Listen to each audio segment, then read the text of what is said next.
ባለቤቱ እናቷ ጋር ስትሄድ ቁልፉን የመስኮቱ ደፍ ላይ ካለው አበባ ማስቀመጫ ስር ታስቀምጥለታለች። ይህንንም ስለሚያውቅ ወደ መስኮቱ ሲጠጋ የተመለከተው ነገር በፍጹም ያልጠበቀውን ነገር ነው። ሰላም እንደምን ቆያችሁን የኤዲቲዩብ ቤተሰቦች። የዛሬ ዝግጅታችን በባለትዳሮች መካከል ስለተፈጠረ አሳዛኝ ታሪክ በዚህ ዝግጅታችን ላይ በዝርዝር እንመለከታለን። ለባለታሪኮቹ ጥንቃቄ ሲባል በዚህ ታሪክ ላይ ያሉ ባለታሪኮች ስማቸው የተቀየረ መሆኑን እናሳስባለን።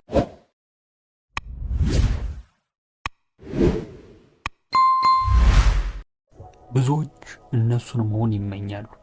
የጀመሩት የፍቅር ህይወት ወይም ወደፊት የሚጀምሩት የፍቅር ህይወት እንደነሱ እንዲሆንላቸው የሚሳሉ ነበሩ ቢባሉ ማጋነን አይሆንም።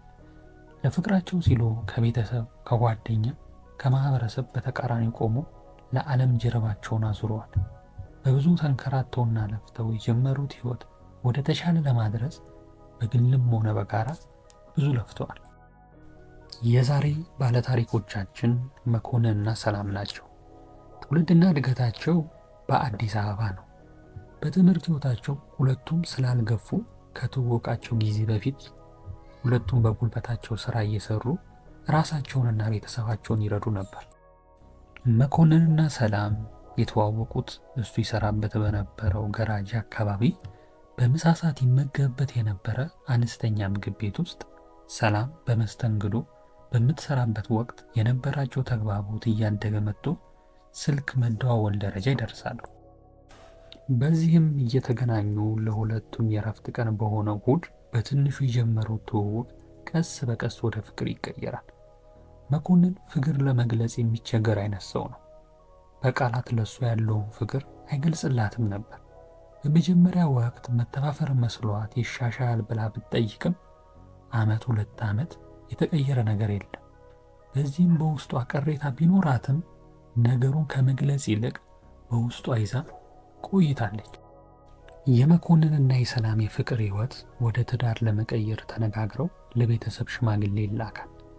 ሰላም ሽማግሌ ከመላኩ ከቀናት በፊት ለእናቷ ልታገባ እንደሆነ ስትነግራቸው ቅር ብሏቸው እንዴት የቤተሰቡን ሁኔታ አንድ ነገር ሳትቀርፊ ወደ ትዳር መሮጥ አግባብ እንዳልሆነ ቢነግሯትም ጭራሽ ሰላም ሰርግ በገንዘብ ችግር እንደማይኖር ስትነግራቸው በኃይለ ቃል ተነጋግረው ለቀናት ተኮራርፈው ነበር። ሽምግልናው እንደ ነገሩ አልቆ ከመኮንን ጋር ተጠቃለው አብረው መኖር ይጀምራሉ። ከዚህ በኋላ ነው አሳዛኙ ታሪክ የሚጀምረው። የትዳር ህይወታቸው በፍቅር የተዋበ ቢሆንም በገንዘብ ችግር ምክንያት ብዙ እያለፋቸው የእሱም የተለያዩ ስራዎችን እየሰራ ህይወታቸውን ለመደጎም የእሷንም እናት ይረዱ ነበር። በዚህ ወቅት በተደጋጋሚ ሰላም ከስራ በመቅረቷ ከስራ ተሰናብታ ሌላ ስራ እስከምታገኝ እቤት መዋል ጀምራለች። የተከራዩት ቤት አንድ መስኮትና አነስተኛ ከመሆኑ የተነሳ ገና እቃዎች ሳይሟሉ ቤቷ ሞልታለች። ግቢ ውስጥ በሱ ሳይዝ 3 ቤቶች አሉ። ከነሱ በስተቀኝ ኤርትራውያን፣ በስተግራ ደግሞ ተከራይ የሚጠብቅ፣ ከጀርባ የአከራያቸው ቤት አለ። አንድ ጠዋት መኮንን ወደ ስራ ሲወጣ ከግቢው በር ላይ ዕቃ የጫነ መኪና ቆሟል። ወዛደሮቹ ዕቃውን በፍጥነት አስገብተው ኤፍሬምም የተነጋገሩበትን ከፍሎ ቤት ውስጥ ያስገቡለትን ዕቃዎች ያስተካክላል። ኤፍሬም ቪዲዮ ኤዲተር ነው። ብዙውን ጊዜ በቤት ውስጥ ስራዎችን እየሰራ ራሱን የሚያስተዳድር ወጣት ነው። ከሰላም ጋርም ድምፃቸውን ከፍ አድርጎ በሚከፍታቸው ሙዚቃዎች ቀንስ አልቀንስም በሚል መመላለስ መግባባት ፈጥረዋል። ሰላም ኤፍሬም ጋር እየሄደች አዳዲስ የሚወጡ ሙዚቃዎችን፣ ፊልሞችን እየኮመኮመች ብቻዋን በምታሳልፍበት ወቅት የነበረውን ድብር ታባራለች። ኤፍሬምንም ባሏ ከቤት ሲወጣ እየጠራች ቡና እያፈላች አብረው ማሳለፍ፣ እናቷም ጋር እየሄደች የምታግዛትን ነገር እርግፍ አድርጋ ካቆመች ሰነባብታለች። ከዕለታት በአንዱ ቀን መኮንን ከስራ ሲመለስ ከሰላም እናት ጋር መንገድ ላይ ይገናኛሉ። የሰላም እናት ለመኮንን ንቀት አለባቸው። ቢሆንም የእግዜር ሰላምታ ሲለዋወጡ ከአንገትም በላይ ሆነው ይመልሱለት ነበር። ዛሬ ግን መልስ የለም። ምነው ቢላቸው ልጄ ምን ብትላት ነው ከቤት የጠፋችው? ልጅና እናት መሃል ተገባ ብለው ተናግረውት ትተውት ይሄዳሉ። መኮንንም እቤት መጥቶ ባለቤቱን ሲጠይቃት ውሸት እንደሆነና ያው እናቷ ከመጀመሪያውን ትዳሩን ስላልወደዱት እንደሆነ አደበስብሳ ትነግረዋለች። መኮንንም ባይዋጥለትም ላለመከራከር ዝም ይላል። የመኮንንና የሰላም ሕይወት በጠዋት መውጣት፣ አምሽቶ መግባት፣ ሰላምን በበኩሏ ከኤፍሬም ጋር የጀመረችው ጓደኝነት ይቀጥላል። መኮንን አንድ ቀን ስራ ቦታ እየሰራ ራሱ ላይ ብረት ወድቆ ይመተዋል። ጉዳቱ ከፍተኛ ባይሆንም የተፈጠረው ነገር አለቃውን አስደንግጦት እረፍት ሰጥቶት ወደ ቤት ይመለሳል።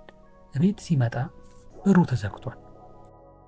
ባለቤቱ እናቷ ጋር ስትሄድ ቁልፍ የመስኮቱ ደፍ ላይ ካለው የአበባ ማስቀመጫ ስር ታስቀምጥለታለች።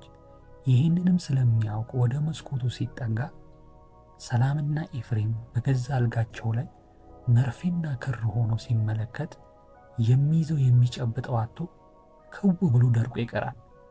በፍጥነትም የግቢውን በር ከፍቶ ወዴት እንደሚሄድ እንኳን ሳያውቅ እንደ እብድ አታደርገውም እያለ እግሩ ወደ መራው መራመድ ይጀምራል። ቀኖችን እየተካ 4 ቀን ሙሉ መኮንን ወደ ቤት አልተመለሰም። ስልክ ቢደወልለት፣ ስራ ቦታው ቢፈለግ መልስ የለም። ሰላም ውስጧ ስለተጠራጠረ ለፖሊስ አላመለከተች። ቢጠበቅ ምንም መልስ የለም። መኮንን በጠፋ በ5ኛው ቀን ሌሊት በሰፈራቸው ውስጥ ቅልጥ ያለ ጩኸት ይሰማል። የግቢው ሰውና ሰላም ከግቢያቸው ድምፅ ወደ ተሰማበት አቅጣጫ ሲሄዱ አንድ ሰው ከርቀት መንገዱ ላይ ወድቋል። እየቀረቡ ሲመጡ ኤፍሬም ጎኑ ላይ ተወግቶ ከፍተኛ ደም ስለፈሰሰው ሕይወቱ አልፎ ነበር። ፖሊሶች በቦታው ደርሰው ሬሳውን አንስተው የሥራ ባልደረቦቹን፣ ጎረቤቶቹን ከፍተኛ ምርመራ ሲያካሂዱ የሰላም ባል እንደጠፋ ከጠፋም 5 ቀን እንደሆነው ከሰላም አንደበት ይሰማሉ። ይሄ ነገር አጠራጥሯቸው ከግድያው ጋር ሊያገናኘው ይችላል ብለው ገምተው በከፍተኛ ክትትል ፈልገው መኮንን ያገኙታል። መኮንን የድርጊቱ ፈጻሚ እሱ እንደሆነ አምኖ በ17 ዓመት ጽኑ እስራት ይቀጣል። ሰላምም ከቤተ ዘመድ ገንዘብ ሰብስባ ወደ አረብ ሀገር ትሰደዳለች።